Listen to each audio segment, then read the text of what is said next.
লগতে Google pay PhonePe যিসকলে UPI ব্যৱহাৰ কৰে আৰু সেই UPI ব্যৱহাৰকাৰীসকলৰ বাবে এক আচুতীয়া খবৰ আহি পৰিছে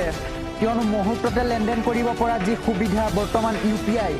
আৰু সেই UPI ব্যৱহাৰকাৰীসকলৰ বাবে এই গুৰুত্বপূৰ্ণ নিৰ্দেশনা এতিয়াৰে পৰা UPI লেনদেনত 4 ঘণ্টা সময়সীমা ঠিক কৰিবলৈ আগবাঢ়িছে কেন্দ্ৰীয় চৰকাৰে এতিয়া 2000 টকাতকৈ বেছি পৰিমাণৰ লেনদেন কৰিবলৈ সময় প্ৰয়োজন হ'ব 4 ঘণ্টাকৈ সময় আৰু আপুনি যদি এবাৰ 2000 টকা লেনদেন কৰে তাৰ পিছত পুনৰ 2000 টকাতকৈ অধিক লেনদেন কৰিবলৈ 4 ঘণ্টা ধৰি সময় প্ৰয়োজন হ'ব আৰু এই নিয়ম UPI ট্ৰান্সফাৰৰ বাবে প্ৰযোজ্য হ'ব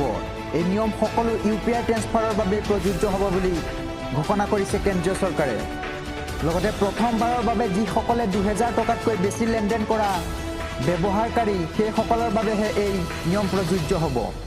এক প্ৰকাৰে ক'বলৈ গ'লে মূলতঃ অনলাইন প্ৰতাৰণাৰ সমস্যা দূৰ কৰিবলৈ এই সিদ্ধান্ত গ্ৰহণ কৰিছে কেন্দ্ৰীয় চৰকাৰে আৰু UPIৰ